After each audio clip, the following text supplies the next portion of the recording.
காடுகளும் மலைகளும் குன்றுகளும் குகைகளும் பூஞ்சோலைகளும் அருவிகளும் நீர்வீழ்ச்சிகளும் பச்சை பசேர் என்ற புல் படர்ந்த அந்த ஒரு வயல் நிலங்களோடு வாழ்ந்த நம் மனித வாழ்க்கையின் ஒரு மிகப்பெரிய ஒரு மாற்றம்.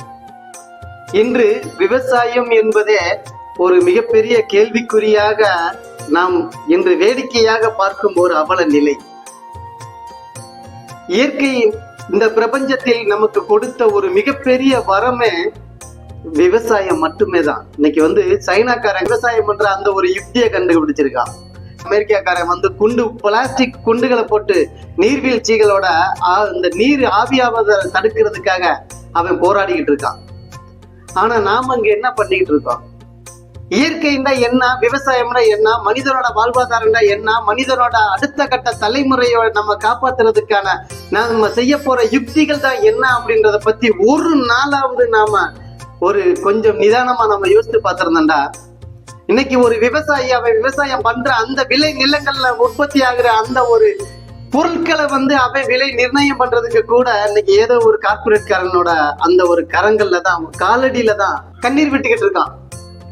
ஆனா இன்னைக்கு நம்மளோட வாழ்வாதாரம்டா என்னன்னா விவசாயம் மட்டும்தான் அப்படின்ற பல நாடுகள் இன்னைக்கு விவசாயத்தை பெரிய லெவல்ல நமக்கு முன்னுதாரணமா கொண்டு வர்றதுக்கு முதல் காரணமே நம்ம நாடோட வளர்ச்சி, நம்ம நாடு போய் அடைய வேண்டிய இலக்கு, இது எல்லாமே அந்த விவசாயத்தை மட்டும்தான் வாழ்வாதாரமா வச்சுதான் அது முன்னிலைப்படுத்த வேண்டியிருக்கு.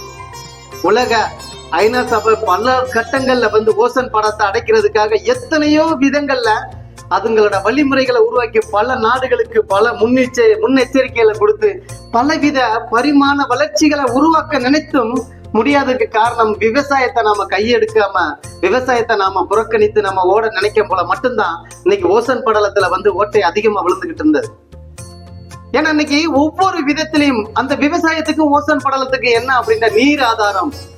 விவசாயத்தினால மட்டும்தான் நீரை நாம தேட முடியும், நீரை உருவாக்க முடியும், நீரை நாம சேர்த்து வைக்க முடியும். அந்த நீர் வளத்தை பெருக்கிறதுக்குரிய மிகப்பெரிய ஒரு ஃபார்முலா அப்படின்னா இன்னைக்கு விவசாயத்தினால மட்டும்தான் முடியும்.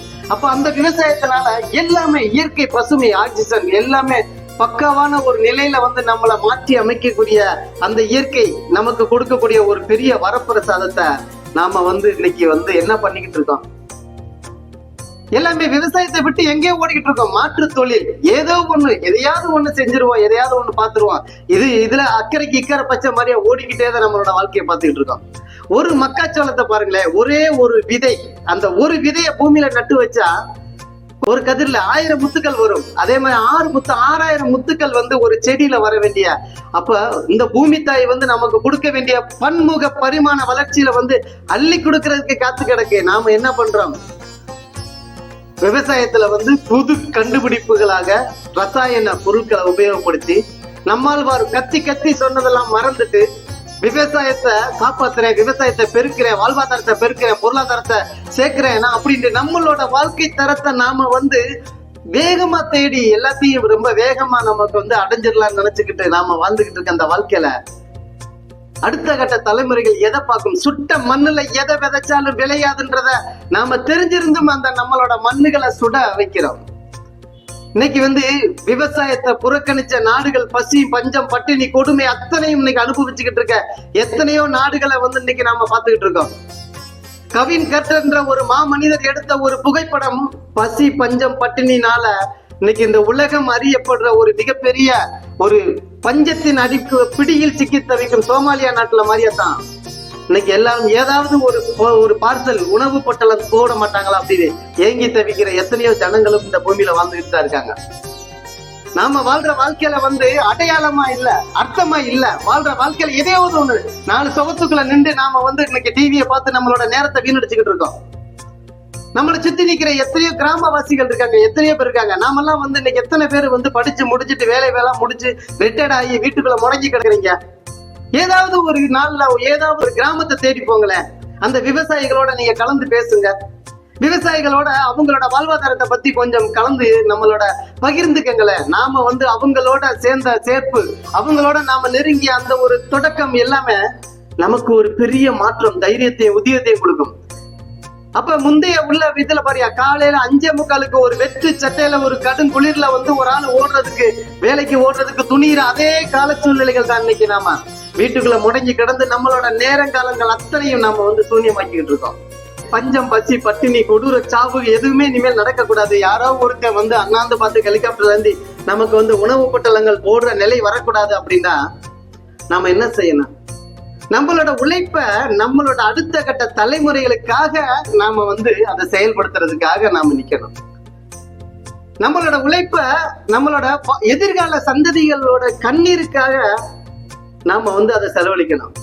தெய்வம் நமக்கு கொடுத்த ஒரு மிகப்பெரிய வரம் என்னன்னா, நம்மளோட நாட்டோட ஆட்சியாளர்கள் செய்யற ஒரு அருமையான ஒரு சந்தர்ப்பத்தை தெய்வம் நம்ம கையில கொடுத்திருக்காங்க. கரிகால சோழன் கட்டிய அந்த கல்லணைய மாதிரி 1000 அணைகளை கட்டுறதுக்குரிய ஒரு யுக்தியை நம்ம கையில கொடுத்திருக்கான். 40,000 கோடி, 80,000 கோடி, 1,80,000 கோடி, 4,80,000 கோடி அப்படின்னு இதுவரை நமக்காக 100 நாள் வேலை திட்டத்துல கவர்மெண்ட் நமக்கு கொடுத்த அந்த பணத்துல நாம என்ன பண்ணிக்கிட்டு இருக்கோம்? நாம வாங்குற அந்த பணத்துக்கு முறையான அந்த ஒரு வேலை பார்த்துக்கிட்டு இருக்கோமா?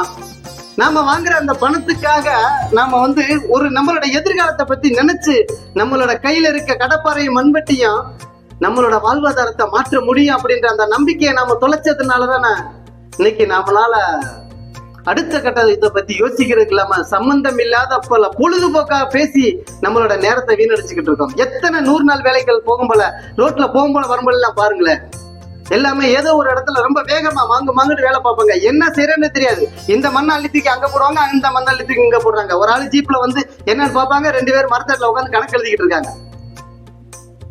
கவர்மெண்ட் அரசு வந்து நமக்கு செய்யற அந்த ஒரு அருமையான ஒரு சந்தர்ப்பத்தை ஏன் ஏரியை வந்து ஆழப்படுத்துங்க. ஒரு வருஷமா வந்து ஒரு குடும்பத்துல ஒரு கிராமத்துல இருக்க 4 கிராமம் சேர்ந்து ஒரு குழுவா வந்து பிரிச்சு வச்சிருக்காங்க. ஒரு வருஷத்துல அந்த 4 கிராமத்துல உள்ள ஜனங்கள் எல்லாமே சேர்ந்து அந்த ஏரியோட ஆழத்தை 10 அடி அல்ல 4 அடி ஆழத்தை அது என்னைக்காவது பலப்படுத்திருக்காங்களா? 4 அடி ஆழத்தை தோண்டி அதை சரி பண்ணி வச்சிருக்காங்களா? நீர் ஆதாரத்தை சேமிக்க வைக்கிறதுக்குரிய அந்த ஆழப்படுத்துற யுக்தியை கூட நம்ம மறந்து தொலைச்சிட்டு மரத்தடியில கிடந்துட்டு நம்ம வேடிக்கையா பார்த்து சிரிக்கிற அந்த ஒரு அவல நிலையெல்லாம் நம்மளோட அடுத்த தலைமுறைகள் வந்து யாரோ ஒருத்தனோட கையும் காலம் பார்த்து ஏங்கி தவிக்கின்றத நம்மளாம் இன்னைக்கு மறந்து தொலைஞ்சிட்டு ஓடிக்கிட்டு இருக்கோம். 100 நாள் வேலை திட்டத்தை ஒவ்வொரு ஆளுக்கு பின்னாடியும் அரசு வந்து ஒரு வேலைக்காரனையோ ஒரு காவலாளியோ நம்ம போட முடியாது. ஆனா கவர்மெண்ட் கொடுக்கிற அந்த ஒரு அருமையான ஒரு சந்தர்ப்பத்தை வச்சு நம்மளோட அந்த ஒரு ஒவ்வொரு கிராமத்துல உள்ள ஏரிகளை ஆழப்படுத்தினால நம்மளோட அடுத்த கட்ட தலைமுறைகள் ரொம்ப சொகுசா அருமையான ஒரு வாழ்க்கை வாழும்ன்றது தான் நான் வந்து இன்னைக்கு சொல்றேன். எத்தனையோ பேர் இன்னைக்கு வந்து புலம்புறாங்க, எத்தனையோ மீடியாக்கள் சோசியல் மீடியாக்கள் சொல்றாங்க 100 நாள் வேலை பார்க்கறவங்க மரத்துல உட்காந்து பேசி அவங்களோட நேரத்தை வீணடிக்கிறாங்க அப்படின்னு. இதெல்லாம் தேவையான்னு கூட நிறைய பேசுறாங்க. ஆனா தெய்வம் கொடுத்த ஒரு அருமையான ஒரு சந்தர்ப்பம், ஒரு தனி மனிதனா ஒரு குஜராத்ல தனி மனிதனா ஒருத்த வந்து ஏரி வெட்டி தனி ஒருவனா ஒரு கிராமத்துக்கு பஞ்சம்ன்ற தண்ணி குடி தண்ணி பிரச்சனைன்றதுக்காக ஒரு கிராமத்துக்கு ஒரு ஏரிய 24 வருஷமா வந்து தோண்டி அந்த ஏரியில வாழ்நாள் ஃபுல்லா அந்த நீர் ஆதாரத்தை பெருக்கி கொடுத்து வறுமையோட அந்த ஒரு சூழல்ல சிக்கி தவித்த குஜராத்தோட ஒரு முதியவர், ஒரு இளைஞன் தான் இன்னைக்கு முதியவர் ஆயிட்டாரு. ஆனா அந்த இளைஞன் என்ன பண்ணாடா, அந்த குடி தண்ணீர் பிரச்சனைனால தன்னோட பெத்த தாய் மிகப்பெரிய கொடூரமான வழியில வந்து அது வந்து அனுபவித்த அந்த காரணத்தை மனதில ஏத்துக்கிற முடியாம 24 வருடங்களா போராடி அந்த கிராமத்துக்கே குடி தண்ணீருக்காக ஏரி வெட்டிய கதைகள் எல்லாம் நாம இன்னைக்கு பேப்பர்ல பாத்துட்டு இருக்கோம் இல்லையா? ஒரு தனி மனிதனால 24 வருஷமா வந்து இன்னைக்கு ஒரு ஏரியை வெட்டி அந்த கிராமத்துக்கே குடி தண்ணி கொடுக்க முடியும்டா. ஆனா 4 கிராமம் சேர்ந்து நாம வெட்டுற அந்த ஏரிய நம்மளோட அடுத்த கட்ட தலைமுறைக்கு எத்தனை அடி ஆழத்தை நம்ம தோண்டி எடுக்க முடியும்ன்றத பத்தி என்னைக்காவது யோசித்து பார்த்திருக்கீங்களா? நாம வாழ்ற வாழ்க்கையில நம்மளோட நீர் ஆதாரத்தை பெருக்கிறதுக்கு ஒரு நல்ல அருமையான ஒரு பாடத்தையும் ஒரு சந்தர்ப்பத்தையும் தெய்வம் நமக்கு கொடுத்த அந்த ஒரு அருமையான வரப்பிரசாதத்தையும் அரசு நமக்கு கொடுத்த அருமையான ஒரு இலக்கையும் அருமையான ஒரு பொக்கிசத்தையும் வெப்பன்ஸையும் நாம முறையா பயன்படுத்தி நம்மளோட வாழ்வாதாரத்துக்கு தேவையான நீர் ஆதாரத்தை பெருக்கிறதுக்கு அனைவரும் வழிவச்சோம்டா நம்ம யார்ட்டையும் கையேந்திர நிலை வராது.